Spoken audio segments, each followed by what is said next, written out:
Good evening, everyone. I'd just like to acknowledge that this council meeting of the Village of Gold River is being held on the traditional, ancestral, and unceded territories of Musqueam First Nations. I'd like to call the people's meeting to order. Introduction of late items. Administrator Roy, do we have any late items for our agenda, sir? No, Your Worship. Thank you. Councilors, does anyone care to introduce a late item to the agenda? Seeing none, moving on. Okay. Approval of the agenda, that the agenda be adopted as presented. Who care to move it? Councilor Waymar, second by Councilor Pringle. Any discussion? Seeing none, call for the question. All in favor? Carried unanimously. Adoption of the minutes, that the regular meeting minutes from February 3rd, 2025 be adopted as presented. Would care to move it? Councilor Fawson, second by Councilor Pritchard. Any discussion? Just one item, I just want to inquire about Administrator Roy. Because we had 3 positions for the UBCM, there was only 2 counselors that had agreed to go. I also looked at my calendar, I can go. Did we need to modify that on our adoption minutes, or is that just something that you'll do That's just administratively? stuff that'll be done, yes. Okay, thank you, sir. Yeah, okay. It's the two male counselors. Any other discussion? No, seeing none, call for the question. All in favor? Carried. Public and statutory hearings, seeing none, moving on. Unfinished business. Seeing none, moving on. Delegations, are you a delegate tonight? No. You don't want to talk? Stand in front of the camera? No, it's your big moment. Okay, don't say I didn't offer. Administrative reports. Getting into the meat of it now. That the report from the Director of Operations be received. You care to move it? Councilor Rimmer, second by Councilor Fawson. Discussion. I'll just start off with a general comment. I read it a number of times the last few days and the day, and I thought it was an excellent report. I really thank you, Director of Operations Doxy. It was easy to flow through your concepts. It was very detailed. And I like the way that you did your comparative graphs, the numerical comparative graphs. I didn't really agree with all the numbers on all of them, but I suppose that's somewhat subjective. But it was definitely a great document to work off, and I think it'll help us as we go through the process of determining how we want to proceed with this particular civic issue. So, I do thank you for your report, as I think it's going to be very helpful as we move through this issue tonight. So is there any counselors that would care to speak to this report? Maybe before we get started, before I go there, if you guys will indulge me, as Director of Operations, Doc, is there anything that you'd like to address on your report or speak to prior to council getting into their deliberations? Not too much. I'll give just maybe a cursory overview, and that is. That'd be helpful. Thank you. Yeah, so we were, I guess, the community garden, I guess there's a few things going on. They're expanding by a couple of plots, and also my understanding is the lease is coming up for renewal soon, and so with Councillor, or not Councillor, sorry, Administrator Michael Roy, it was recommended that we look at exploring other places to relocate the community garden because inside of the term of another lease, it's likely that something could happen to that site. And so that's kind of the initiating impetus for us to explore the other park sites. With that, as you've noticed, I kind of looked at the parks in terms of the space needed, access to water, fencing. Now keep in mind, this is a small fencing. The community garden does have taller animal fencing around it. That's kind of like a temporary of nature. Parking access, walkability, visibility, and security to both the public, neighboring properties, just that general sense of SEPTED, if you will. And then compatible land uses with adjacent properties or adjacent park uses. And so, as you mentioned, they are kind of subjective. I kind of walked through the park sites and my own kind of vision of things that go together. And the 2 parks that kind of stood out, though, were Nimkish and Dogwood, with Nimkish being the subject of a master planning activity to do some community gain, not master planning activity, but follow up on the master plan for the parks and trails to look at doing community engagement and preliminary design or conceptual design for a like a gathering space or whatever the community, I guess, ends up wanting to push forward with.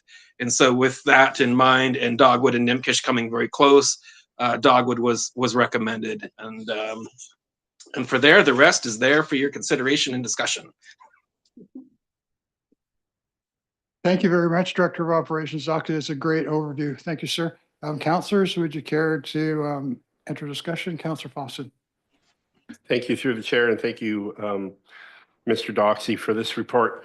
Well done, and provides a lot of good information. Reading through this, what really started getting to me was we as a council haven't really decided what we're doing with JCC Center. And I have had a few residents come to me and talk to me about wanting to have a public hearing in regards to what we do with JCC Center. They just don't feel it's comfortable with just council making a decision. Mind you, I haven't told them what we were talking about, but this is Gold River, and things spread like wildfire even if we don't say anything. So with that in mind, I would like to propose, I'll make two statements. I would like to propose that since we do not have a plan for the JCC Center and we're going to maintain that without any, we're going to maintain that as village property, barring hopefully a community input. I think it would be good to renew the lease to the community garden for another year until we have a clear idea of the direction that we're going to go with the JCC Center.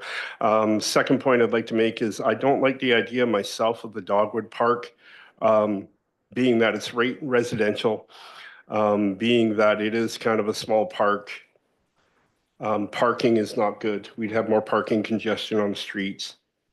It is a park with playground equipment for the young people in the community, in that area. Not only you have Dogwood and you have Nimkish. I'm partial actually to Nimkish Park, and I'd like to see what we as council actually have planned for the Nimkish Park, seeing that we want it to be a community park with the accessibility for the Gold River Days and ball tournaments and things of that nature in our master plan. I think there's a lot of space there where we could actually facilitate quite a nice area with sunlight for the community garden. Those are my thoughts. I just wanted to put those out there after reading this and thinking about it. So thank you very much to the chair. Thank you for sharing those thoughts with us, Councilor Fawcett. Anyone else care to speak to this? Councilor Pickard. Thank you through the chair, and thank you, Director of Operations Doxey, for putting this super thorough report, comparing options for the garden to move to. And thanks, Councillor Fawcett. I appreciate all your points, and I think you kind of hit the point with a lot of them without anything really going on at the JCC as far as we can disclose in public. No traction being made, some leases still there, the emergency center in the back. Maybe staying in place would be the best option with the higher animal fencing and all the work that the garden has done there that we appreciate so much.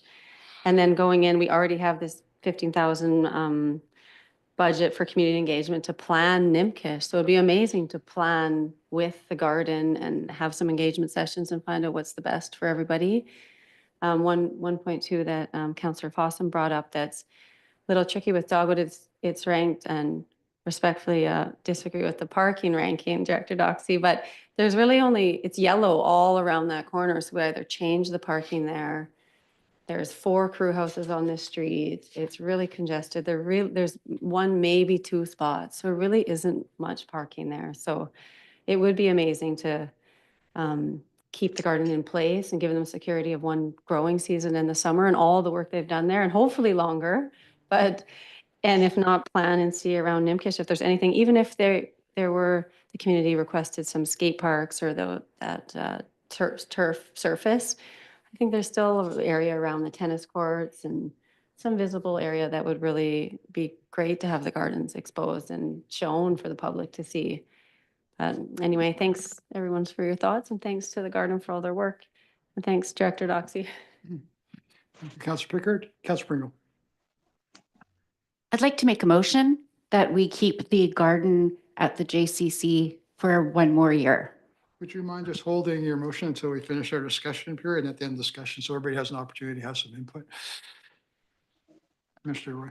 Just so council's aware, when the lease discussion came up with the community gardens, they were looking for a long-term lease as they've got some grant funding that they're wanting to utilize. So they're looking for some security. So a one-year option may not be as beneficial to them if they have money that they need to invest into the site. So that was one of the reasons we started looking at what could be a permanent location moving forward. So that's one of the driving issues around the recommendation for administration, maybe that another location be looked at for better security of site. Thank you for the input, Mr. Roy. Councillor Waymire, did you want to speak before? Yeah, I'll echo the sentiments of the rest of my council of thank you for this report. I mean, I'm loving all the charts you're bringing with every single one of your reports. Yeah, I mean, right now it's kind of 50-50 as far as I'm concerned for Dogwood or Nimkish. As nice as it would be to stay at the JCC, that is probably not the long-term solution. And I mean, if we're looking for a long-term lease and, you know, especially if it's going to be associated with grant funding, then, you know, a movement is, you know, probably necessary. I guess to start off, I am probably more in favor of Dogwood Park and the helicopter park. It is, you know, a bit more of a residential area, but that being said, Nimkish Park isn't terribly more residential or less residential, I should say. There's parking at the helicopter park, you know, decently plenty if you were to park at the church 6.5 days of the week. It's not, you know, right next to the park, but if you have to walk an extra 50 meters, that's not the end of the world by any means. And if you have to unload something, you could, you know, do that really quick and, you know, hope the cops don't come. And then, yeah, as far as what that park currently provides, it's, you know, got some open space and it also has, you know, kind of the playground equipment. That open space, there's only going to be so much that's going to be dedicated to the gardens. So I don't see it taking up so much to totally encumber what that park could be as a tot lot. There's plenty of open fields at, you know, the elementary school and Nimkish Park if, you know, children or whoever so choose to have, you know, a bigger area for, you know, having a soccer game or flying kites or whatever. So I don't think that really changes what that park could possibly be, especially when, you know, other parks in the area, you know, fulfill a lot of those needs. I mean, the rest of it is going to come down to, you know, can it fit the plots? Does it have the sunshine, the water access? And Dogwood Park is, you know, ticking all of those boxes. And, you know, a little bit furthermore with the grant funding, if we choose Dogwood Park, I mean, people look at that, you know, the helicopter park, the helicopter, and, you know, some people in the community call it that rusty POS, as like, and I can't really argue with them. It's, you know, there's reason to invest in playground equipment, and having it at that helicopter park gives us that opportunity to, you know, really, you know, look for grants that will invest in both the helicopter park itself and beyond to the gardens. And then, you know, there's the one part that I'm a little less comfortable with, the Nimkish Park, given the master plan for parks and trails that we're looking at this year. You know, it is possible that it is, you know, can incorporate a garden as well, but that being said, that's not necessarily the vision I see it, because it's, you know, really central community area that, is for big events. Gold River Days is huge there, and just having a garden to the side is, a little bit awkward because, we have all sorts of things there. We've got the tennis courts, we've got the water park, big fields, ball fields.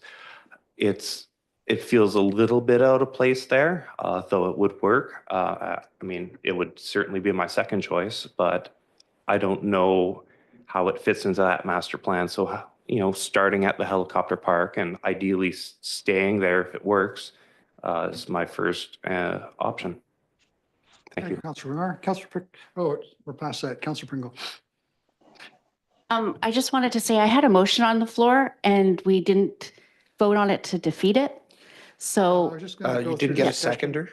that's what I'm saying. We didn't even ask for a seconder. It was just, Yeah, I just asked if you'd defer that until we finished our discussion here before we move to the vote. So if you did want to propose something at this point, I'm open to that. No, you know how I am. I'm a stickler for rules.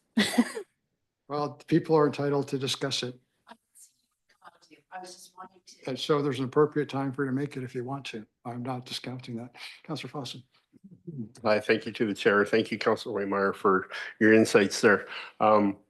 The one thing I was thinking about when you brought up parking, the church parking lot is private property, and we can't just say, oh yeah, let's have our garden up there and you guys can park there 6.5 days a week.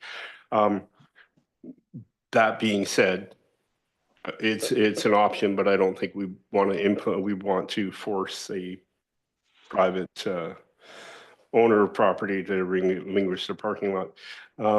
The second thing, I agree with you. I think we really need to look at our master plan for the park, but it's going to happen this year, correct?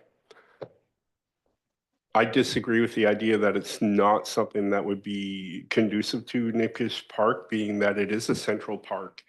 I've only lived here 22 years and I've seen just ball games happen down there and Gold River Days. Awesome. But then we've got the one side of the park on the track to the left side heading towards the highway there that doesn't get used for anything. And I don't see us building something in that swampy area, honestly, to put up a structure for the community. But anyways, this would be a really great opportunity for us to look at the master plan for our park in Nipkish Park to see what we should do. And I'm all for actually if they need an extension in the lease for 2 years or whatever to get grant funding, well, I'm all for us voting in favor of whatever we decide to do. I just don't like the idea of Dogwood Park. I've attended the church there for many years. The sunlight sucks there. I'm sorry. I have lived in the area and I know what the sunlight's like. Good luck trying to grow anything but alders in that Dogwood Park. These are my opinions. So thank you. Thank you, Councilor Fawcett. Councilor Pickard. Thank you through the chair, and thanks Councilor Waymire and Councilor Fawcett again for your thoughts. And one thing, and I don't know, maybe our audience can answer this or someone, but are washrooms important here in the criteria? Do we want to have washrooms close by? Maybe Director Doxy, do you have any intel if this is important? Doxy, would you care to respond to that? Would you care to respond to that question, sir? Oh, I'm sorry. If you might, through your worship, it didn't come up in discussions with the community park president. And if there's a member there tonight, they may have a preference to that. I know there are washrooms at the JCC. Whether or not they have access, I'm not really sure.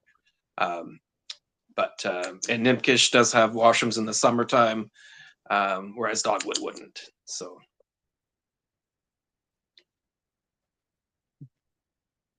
Thank you. Okay, well, thanks, Director Doxy. And maybe it's something as we go on in discussions that we can look at and be in communication with the garden. And mine's always open, it's right beside it, but I can't guarantee how many rubber duckies and glitter and brushes and breaths are going to be in there. And if whoever was in there last flushed, the girls. But if washrooms are really important, that's a big thing for us to look at too. The Nimkish ones are always well maintained by village staff and always there and always clean, and especially summer. We want everyone hydrating, using, you doing the gardening in the heat. So hopefully the washrooms are close by. And one great thing I think that really stands out in your report, Director Doxy, is that Dogwood attracts primarily younger children, where Nimkish attracts young children, teens, adults, and is more easily accessible to seniors. So just maybe to think about the location is a little bit more comprehensive of the range of residents that would go. And maybe if the park was at Dogwood, all those people would go there. So just to point out that it does attract quite a range of residents. So we want the garden to be inclusive and accessible, and kids to learn and teens to learn and grow, and adults and seniors. So that's all. Thanks. Thank you, Councilor Pickard. Anyone else care to comment? Or call for the question on receipts? I'll just weigh in with a couple of thoughts. Really good discussion. I always love listening to discussion around this council. There's so many diverse opinions and they're well thought out. Excuse me. I think the reason we're having this discussion in this chamber is because the Village of Gold River is contemplating selling the JCC. Other than that, I'd be quite sure that the folks from the Gold River gardening or community gardens would be quite content to stay where they are, probably indefinitely. That would be my thought. And the only reason that we're considering relocation is because they may get displaced if we sell that facility. Correct? I would assume that's probably why we're here discussing this, why we're discussing right now. There's also other tenants in that building that really provide important community services. We have daycare in there. We have a library in there. We have a food bank in there. Thrift store in there, a variety of other groups that are in there. They're in the same position, I would think, as the folks that are in our community gardens. If we sold that property and we no longer own it, then the agreements with all those tenants would terminate and they'd be in a position where they'd have to find or relocate. No different from the folks that are in the Gold River Garden Society. So my thought is that because the status of the JCC and its immediate future is not certain,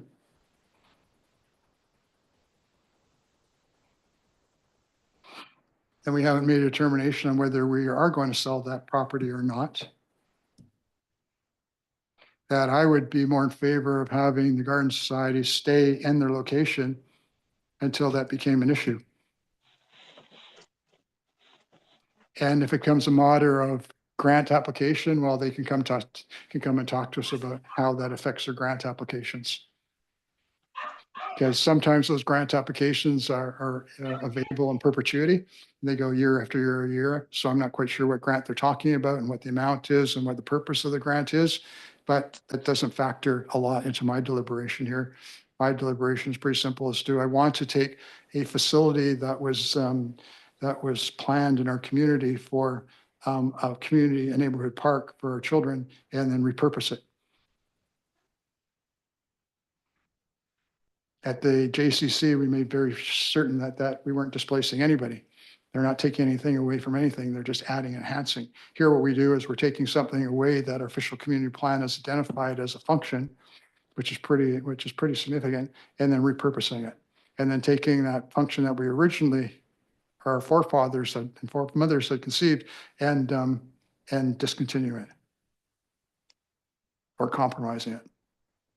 So my thought is pretty simple, is that I know that if it's definitive, the GCC sold, we're no longer the owner, that the contracts are terminated, they have to relocate, then we can have this deliberation, this discussion, we can make a determination, because I'm going to help them out if they're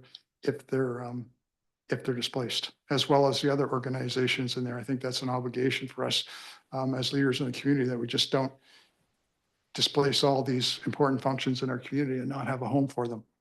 It'd be very important for me to be sure that those places are still going to be provided with the space so they can provide the service that's critical in our community. I just don't want to abandon that if we decide that we're no longer going to be the owner of JCC. So my position is pretty simple. I'm going to be supporting an alternate motion. I think Councillor Pringle might be bringing forward once we get through receipt about something different. But I'm not going to support relocation to Dogwood at this time. So is there any other discussion while we're in receipt? Councillor Pringle. To the chair, I'm just wondering, do we have to really make this decision tonight? No, you don't. You can just receive it and we don't have to go and do anything. Because more. I'd like to talk to some people and find out what really does the group want? The people who actually are turning the soil and making the seeds grow.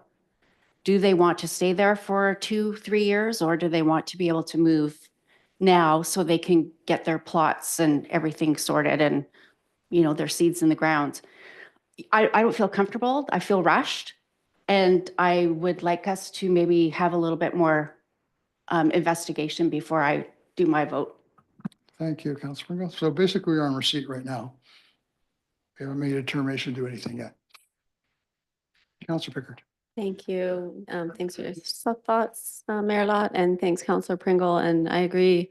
I don't think we can make a decision on relocation at the moment without some more information and more communication with the gardens and just really understanding what limits the grant funding has. And I know they've worked really hard to get grant funding and it's not easy. So we want to help them be able to spend it on something that will be useful for them. And maybe, I know that's why we wanted to look at some more long-term places, but just to find out some details and maybe there's some purchases that can be made that could be moved if there was a relocation in the future, but finding out those details and if a washroom would be a priority for them too, because that will help guide us a little bit what would be the best for them and their group. So maybe one more discussion about this in the future after some communication, I think would be helpful.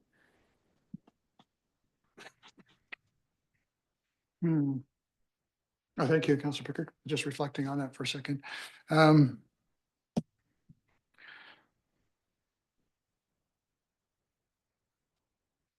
Yeah, if we if we decide that we don't really want to move on the Dogwood proposal and that we just like to return it to the administration to contact Gold River Community Gardens and find out whether or not they would be prepared to remain as a leasee on a short-term basis with a provision in there that if we sold the property, that contract would be terminated, they'd have to relocate, that the terms wouldn't apply. And that would they prefer to be there or would they prefer us to come back and make a determination on this question of whether or not this council is prepared to allow them to relocate to Dogwood? I would like to know whether or not they would prefer to stay like the rest of the tenants there in that facility with a bit of uncertainty because we're not certain what the landlords, us, are going to do. Potentially we may not do anything, but we could do something. And if we do something, then they would have to be relocated like all the other groups that are in there. And at that point, we would go through this process again. And I can't see why Director of Operation Doxy's report that is pertinent tonight wouldn't be pertinent in the future, maybe with some modifications. The question would still be on the table. Do we allow them to relocate to a community park, repurpose that park, take away the function of that park that was originally intended for, and then redesign it for something else? So I think that's kind of where we are. Is that, most people think they're in the same, is that where we think we are? Okay, why don't we close that receipt, and then if anybody wants to make a motion to that effect, we can do that. So any other discussion on receipt? No, call for the question. All in favor of receipts? We received it, good. And subsequent motions? There was one on the, there's one that's unrecommended. I assume that that's not one that council wants to pursue based on the discussion I've heard tonight. So do we have an alternate proposal or an alternate motion? This is your opportunity to make your motion now, if you want to do that, Council. Well, I just would, the motion, I don't even know how to word it. I just think that we just need more information. That administrator can help wordsmith it for you. I think the intent is clear. If you would like the. Do we even need a motion for that, or because we've just received the report, had the discussion that we would like more discussion? If there's no other. If there's no further motion, then nothing else would necessarily happen or come back to council.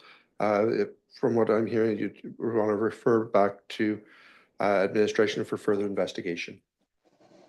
Would you like that in the form of a motion, sir, or are you good with that, with just council giving direction there? If we do it as a motion, then it will stay on the work in progress. Okay, would you care to make that motion then, Councillor Prince? I would definitely make that motion. Okay, would you care to second that, Councillor Fossen? Any discussion on the motion?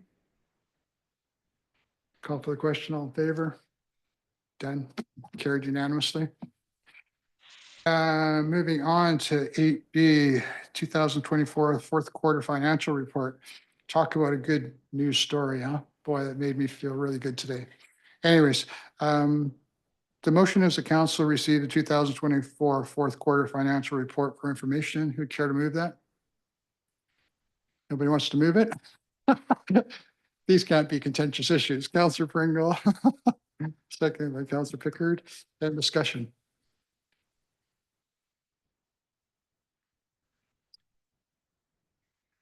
I'll start us off. The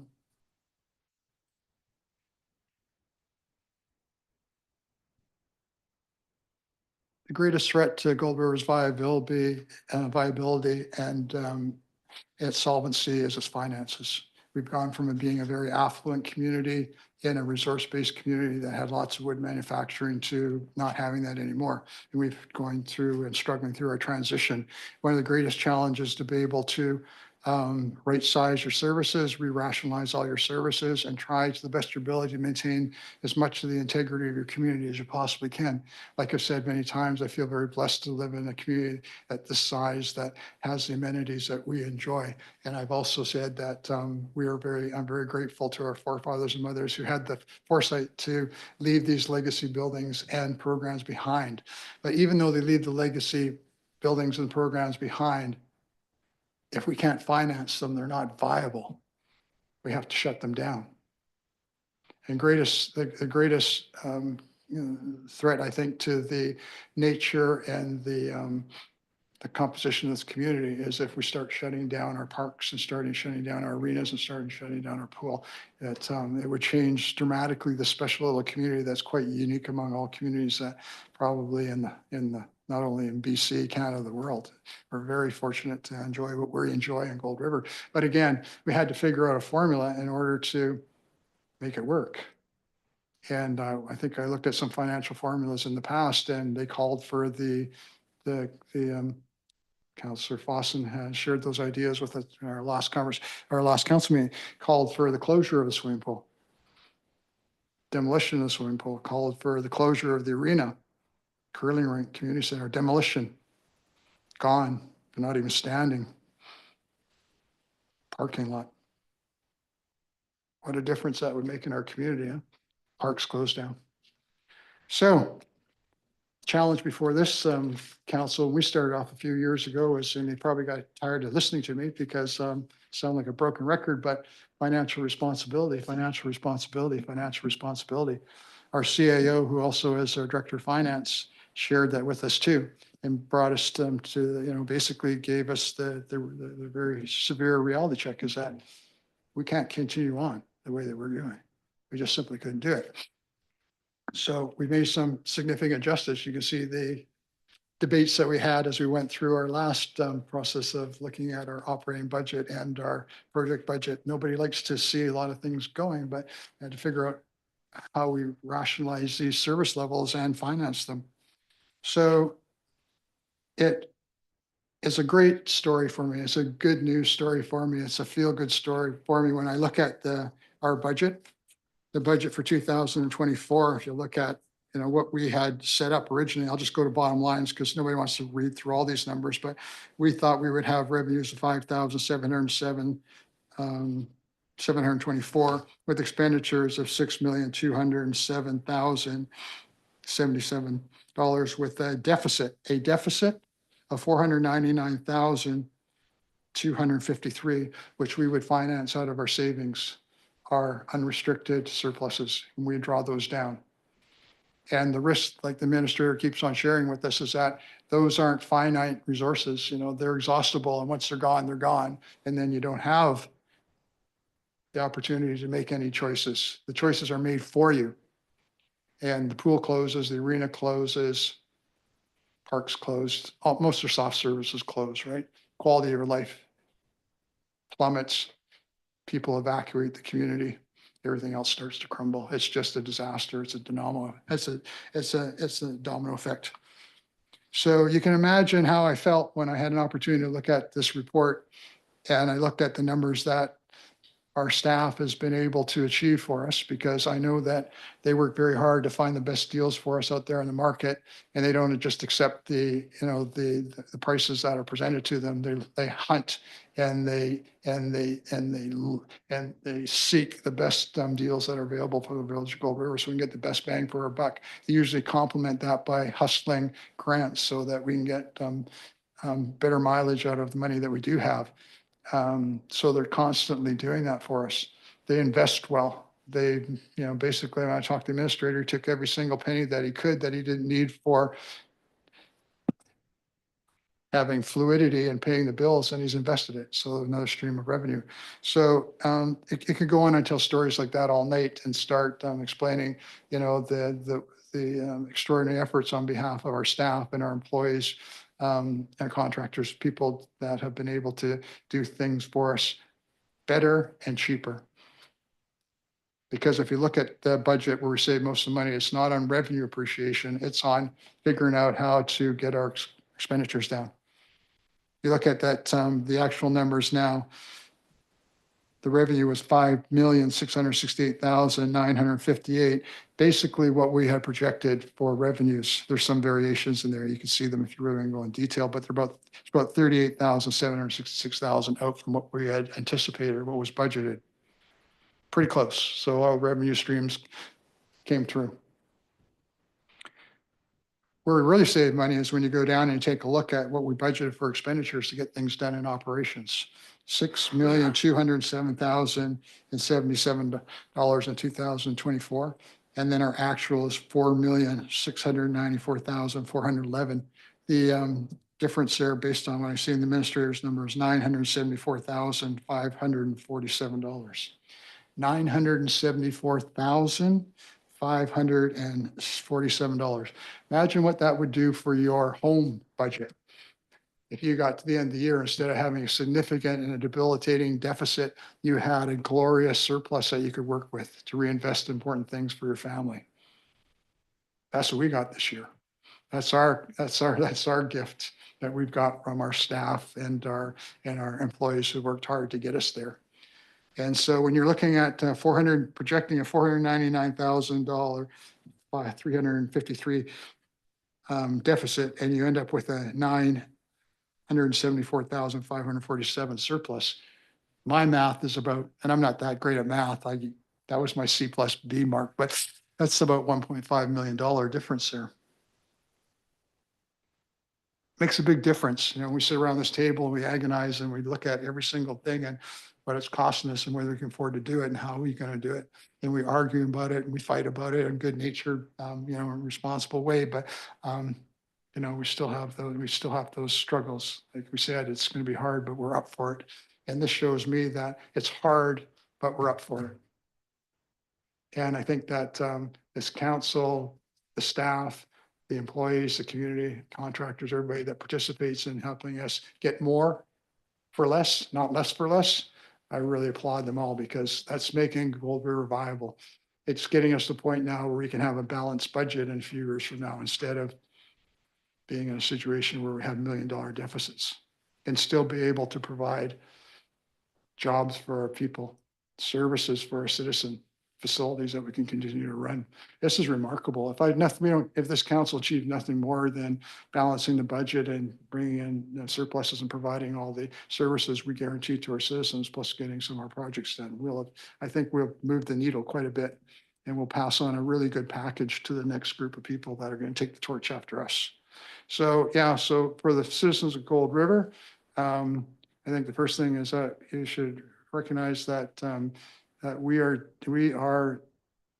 determined to be financially responsible. We are determined to balance these budgets. We are determined, even though we project deficits, to have surpluses. And we are determined to make sure that we're going to be masters of our own home, and that based on our finances with our community members and our local businesses, we're going to be able to maintain the quality of life in our community, the character of our community, the nature of our community. And we're not going to be depending upon the white knights and the golden stallion to roll in here and set up the big business and give us 300, 400 jobs plus a couple $1 million in taxes. Would be nice. They're still welcome. I'd love to have those guys who want to come, but we will be masters of our own destiny. We will be the leaders in our own home, because we'll done things and made the tough decisions and the financial decisions we had to make. And we're not done, because I'm not completely happy. I wanted to have a balanced budget before this. We're pretty close. Next year, the challenge for me is to find another 300,000. So we have a balanced budget next year. I'm sure we'll have some really interesting discussions as we go through, and I'm sure my administrator will be glad to see the end of my term. But he realizes, as I realize, that we have to make these tough decisions if we want to maintain this community that we all want to live in and that we all enjoy and we want to maintain. So there's a lot of numbers in there, but I think at the end of the day is that we have got ourselves in a position financially where we don't have to worry about filing for bankruptcy and being insolvent or shutting a bunch of stuff down. And that's on you guys and our administration and our employees, like I said, and our community and contractors and everybody else who contributes. We shouldn't also forget about our provincial and federal government. They've kicked in a lot of money in our community in time of, uncertainty, and invested a lot of money in our community. We didn't have to. We just have to figure out how to get the folks in our free enterprise people into a better situation so that they can be incentivized to invest in our community, come and set up our businesses. We haven't got that part taken care of. That's the one piece of the puzzle that is still driving me crazy, that we live in a community like this with all the amenities and opportunity, and we can't attract businesses to come into our community and set up at West Coast Marine Terminal and provide goods and services down there and provide jobs down there and taxes. It just baffles me that we can't get that done. Frustrates me to no end, but maybe that's good, because when I get pissed off, that's probably when I get more motivated to deal with people that I have to deal with in order to get things going. But anyways, that's my comments and my thoughts on it. I probably, like I said, sucked up too much of the oxygen in the room, but if anybody else like to make any observations or comments on Mr. Roy's report. Councillor Fossen. Thank you, through the chair. I just wanted to say thank you to our staff. Echoing your comments, the hard work they put in to help us try to have a surplus at the end of 2024. So I thank you to our staff for working hard and loving the community as much as we all do. Thank you, Councillor Fossen. Councillor Pringle. I would also like to echo that, and I would thank everyone. And I'm wondering if there is any way that you could relay that to our workers, to the chair. Is there any way we can let them know that, because lots of people don't listen or attend council meetings, but I'd like them to know that we are really thankful of the way they have conducted themselves, and they have saved us money, and everybody from the office to down to the way station, everybody has done well for us, and we really appreciate it.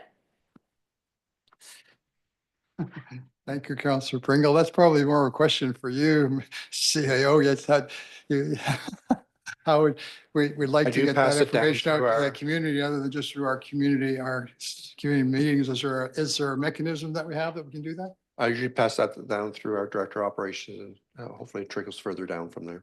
Yeah, because we would, and it's something if you wanted to bring back to council that we could sign off on, and just, I don't know how the mechanism works. I don't do that very often. I'm more in the kick people on the butt rather than pat them on the back business. So, the pat on the back is critical. So I let you guys work that process through. But when it does come back to me, if you need our endorsement before we get it out to the public, you certainly have it.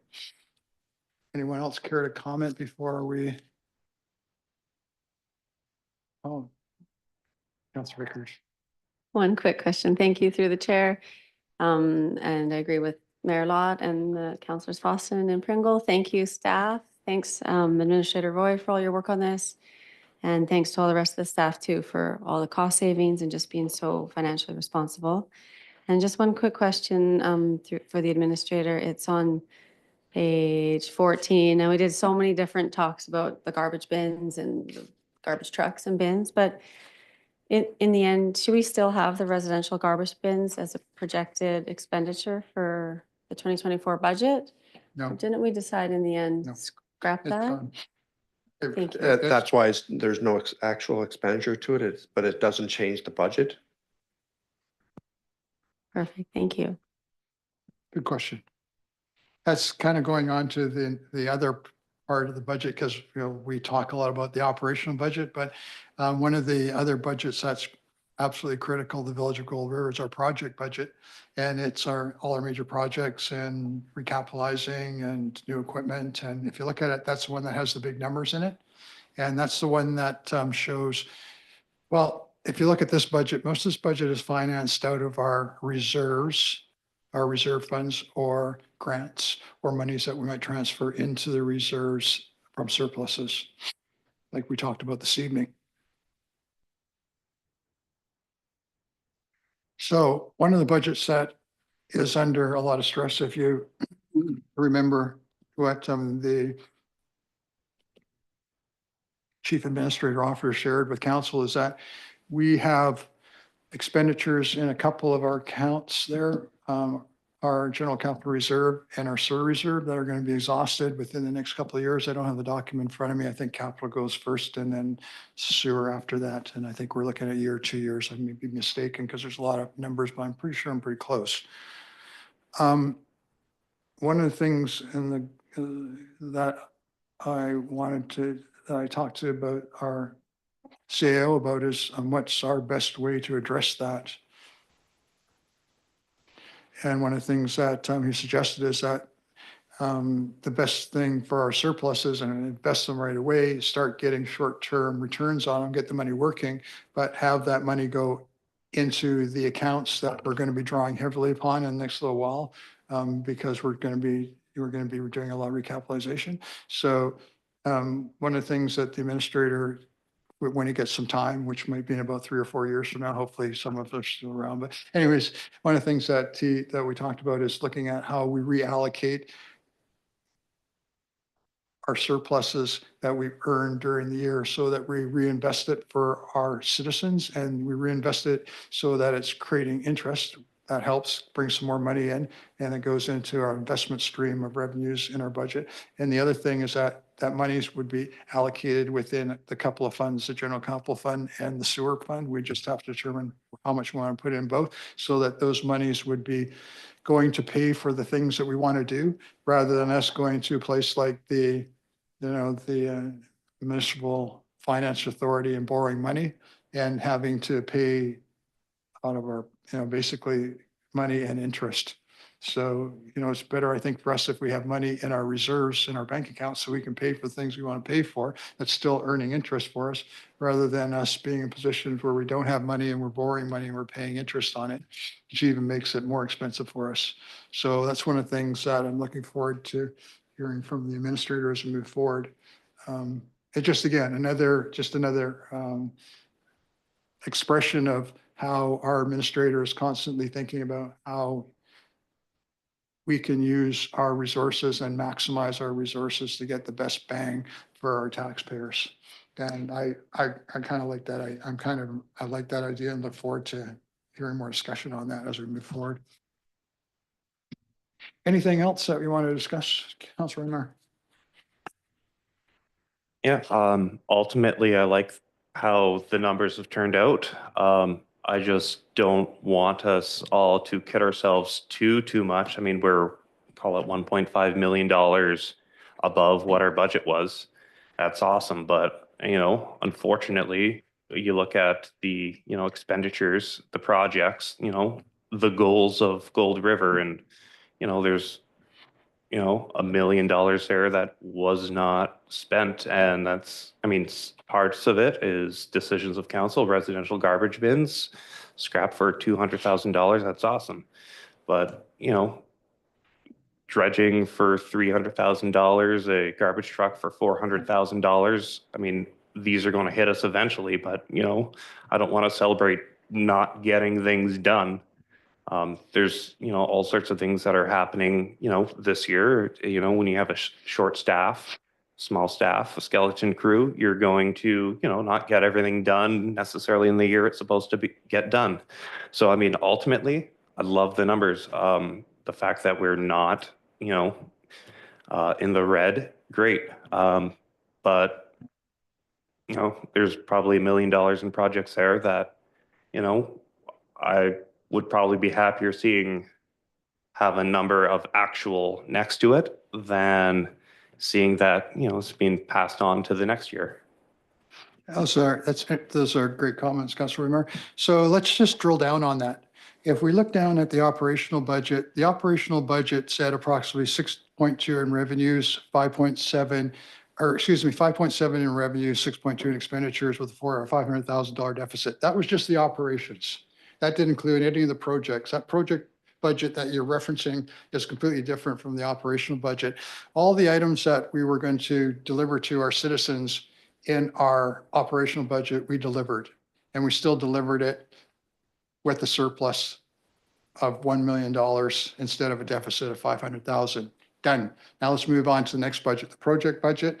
You can see all the items that we have down there. I don't know what is, there must be about a dozen items, you say, Councilor Rimmer, that we identified that we wanted to get done in 2024.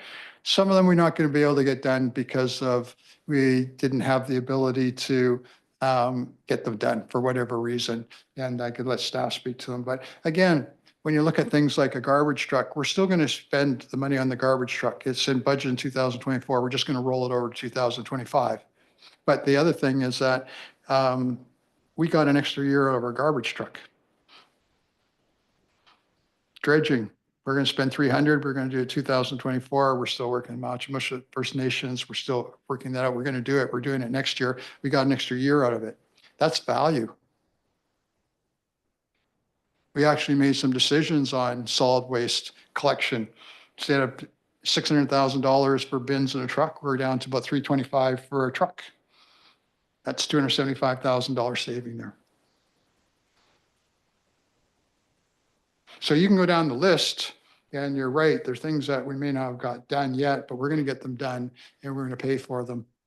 But then most of that money is going to come hopefully from money that we have in our reserves. If we can keep on generating surpluses and put the surpluses into those reserves to fortify them. Because even if we get our operating budget balanced, we can get our asses kicked by the project budget because you can see the numbers, 1.4 million in projects. And if you look at the projects over a 5-year financial plan, they're big numbers. Like Councilor Waymeyer is identifying it, basically, we can celebrate our small victories, but we still got another dragon we have to slay with this project budget because there's big numbers in there when we're talking about replacing big ticket items. And we've got to be able to keep on finding surpluses year after year in our operating budget to be able to put that money into our reserve fund so that when we go to buy our garbage truck, we got $326,000 in our general capital reserve fund, or else Mr. Roy is going to come to us and say, do you guys want to do a borrowing bylaw? And we'll go talk to folks at the banks or municipal finance authority and get that money from them. And then also pay our interest and principal, and they'll show up on your budget every year. And then your investment incomes will be down, and it all looks ugly. But you're right. There's 2 budgets that we're really looking at. So we celebrate our victories. I'm happy to do that definitely with the operational budget, with the project budget. I see that we also have some victories to celebrate there too, because things that we wanted to get done, we're still going to get them done. It's just that we got a little bit more life out of what we had planned that we're going to do. Any other comments?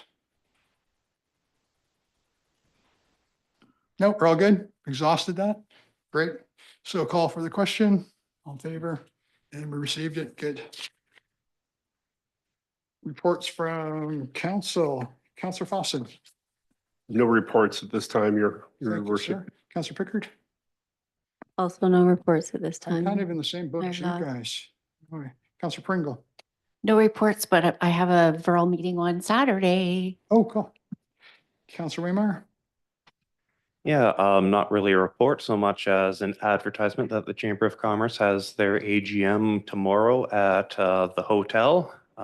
So 7 o'clock. I mean, the Chamber of Commerce is a very important part of our community. If it's, something you're even slightly interested, drop on by and yeah, I mean, there's going to be various positions open. So even if you just take on a director role, that's fantastic to get your foot in the door.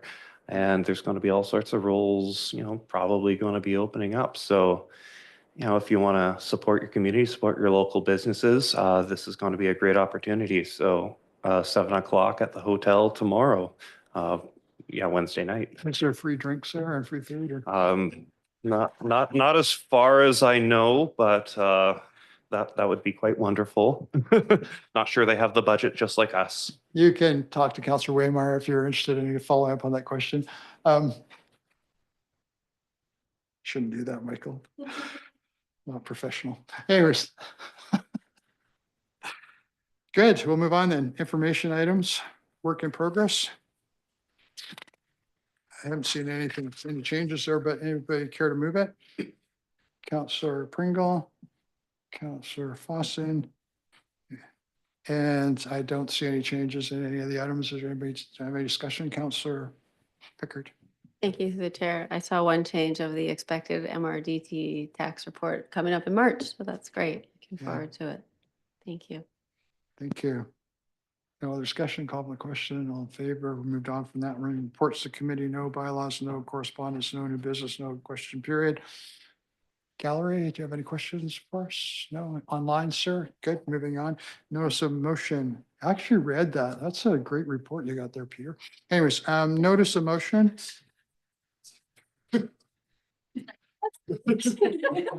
I know, I'm kind of off the reservation a little bit, but people didn't hire me for my etiquette. The motion is that the council provides direction to staff to provide council a report on a revitalized tax exemption, residential, commercial, and industrial to support the development of properties in Gold River. Who care to move that? Councillor Raymar, who cares to second it? Councillor Pringle, any discussion? I'll just echo my sentiments I had at the beginning, as it's a great concept and it's a great report. And I do like the fact that Councillor Raymar has a sense of humor, because I read through so much nonfiction and technical stuff all day. It's really dreary, and it's really a ray of sunshine in my life when I read some of the things that are in his report that you don't traditionally see in kind of municipal reports. Some of the comments that he makes, and it warms my soul when I see some of the things that are on there. The concepts are great, and the presentation is good, but there's also some fun stuff in the report. So if you haven't read the report, read it. It's great. And did you want to speak to your report, Councillor Weaver, before we get going? I'll gladly speak Yeah. to my motion. Yeah, I mean, basically, as Gold River, we've identified various properties. We've got, a mill site, we've got the Canooma lands, we've got all sorts of things, and we really want to bring in, new people. And, as much as we want to, as, the things we've tried in the past, it's not necessarily worked. So this is a opportunity for us to, get a report from staff to see, what will happen, or if we were to give a tax incentive of, not pay taxes for 5 years or 10 years or whatever it might be, to really attract residential development, commercial development, industrial development. So, I mean, last year we put forth a resolution to AVIC and UBCM, and it was passed of, taxing vacant residential properties, because what we don't want to see is, 50 properties sitting around town with, paying taxes on an empty lot. What we want is, having, new houses built, bringing in new families, filling up the schools, helping the local businesses by having more consumers. And, call that the stick. And this would be the carrot of, hey, like, you got 5 years of not paying taxes. That's, that's going to help a developer, bring back or get more out of their investment into Gold River. because, you know, they can increase the price of the house to offset a bit of their costs.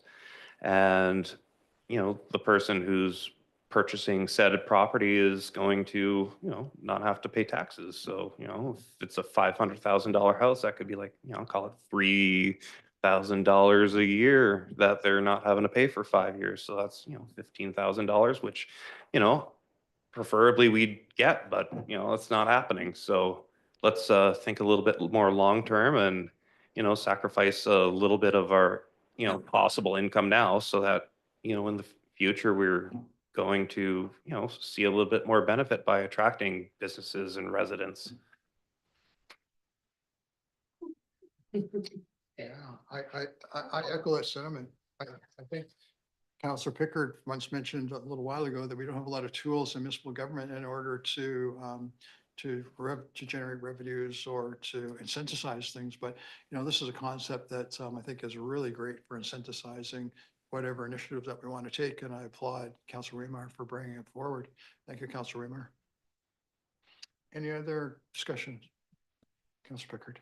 Yeah, thank you through the chair, and thanks for your thoughts. And Councilor Wayman, I also want to say thank you for your idea and your motion. I think it's really fantastic, and it takes a bit of like a really short-term focus to a longer term, but really, well, you know, if it works, and it is one tool we can use, just add to the long-term viability and financial stability of Gold River. And Mayor Law mentioned earlier, well, how come nobody wants to invest and can't come here? And there are limitations. There are the distance and rural, and it costs more, but maybe this is one thing that we can do to shift that. And like you said, too, a huge trickle down effect. There's more people, they can support our local businesses, fill up our schools, and add to our tax base and provide jobs. So I think, you know, we got to try something, and this is one thing we can do. So thank you for that, and look forward to the report.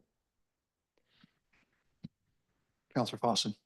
I just want to say thank you to Councilor Remeyer for this possible motion, this motion that you're putting forward. I think again, it thinks outside the box. I like that. And I hope that this would actually help. But we've seen in the past, how long is that land that West Coast Terminals has? They don't mind paying the taxes on it.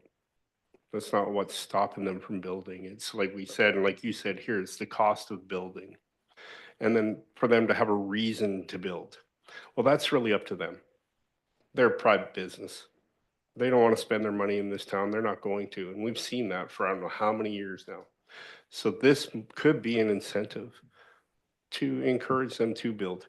The other thing though that isn't mentioned here though, which I don't think it needs to be, but after reading this and thinking about this, I thought about UBCM. We need more land. We need to pressure the province or the federal government to give us some crown land so that we can expand this community. That's thinking outside the box. I mean, in reality, nobody wants to build on Eagle, that little piece of property we own, because unless it's going to be building on stilts, it's not going to happen, you know. And I don't know if we could say because your house is protected when we have a flood, you're on stilts, you're fine. But I really think we need to look at UBCM as well and say, look, and the federal government, we really got to put some pressure on our politicians to say, look, we need more land. If you want us to build more houses, give us the land and we'll figure out a way, tax exemptions, whatever we can do to get those people building. And we have to think outside the box. So I thank you for this report, Councilor Waymer.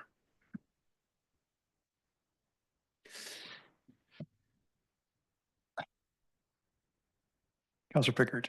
Thank you. Councillor Fawcett made me remember one more thing that I wanted to say.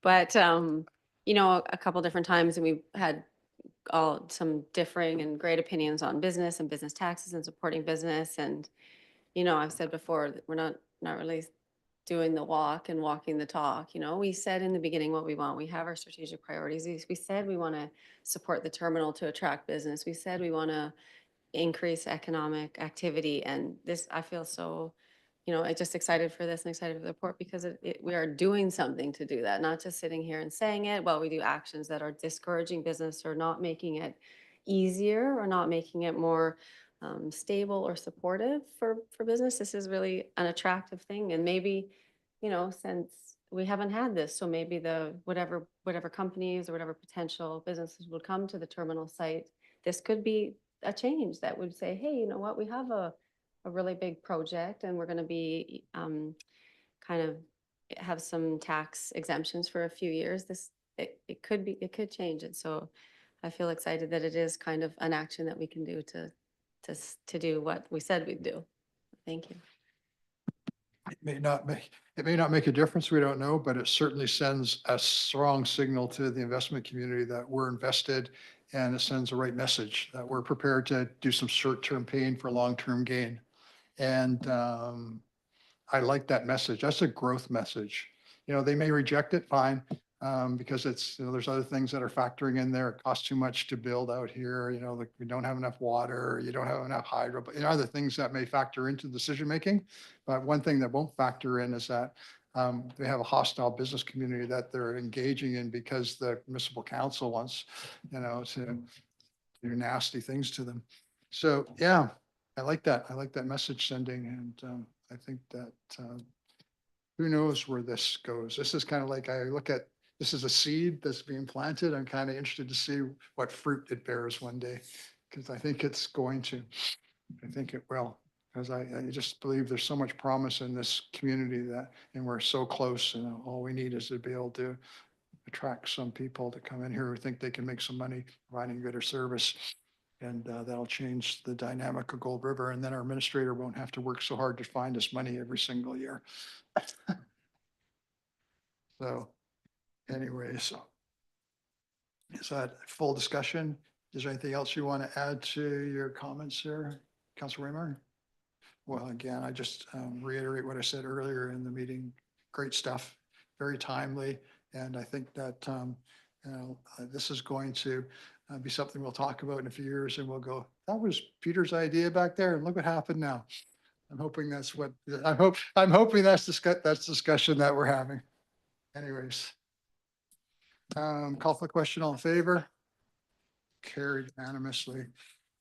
We don't have to adjourn in council. We don't rise and report on anything. We already did that about the fire chief. Motion to adjourn. Who care to move it? Everybody? I'll just go Councilor Pickard and Councilor Bringle, or excuse me, Fossin. And any discussion? None. Meeting's adjourned. Thank you all. I don't think anybody's going to vote against it.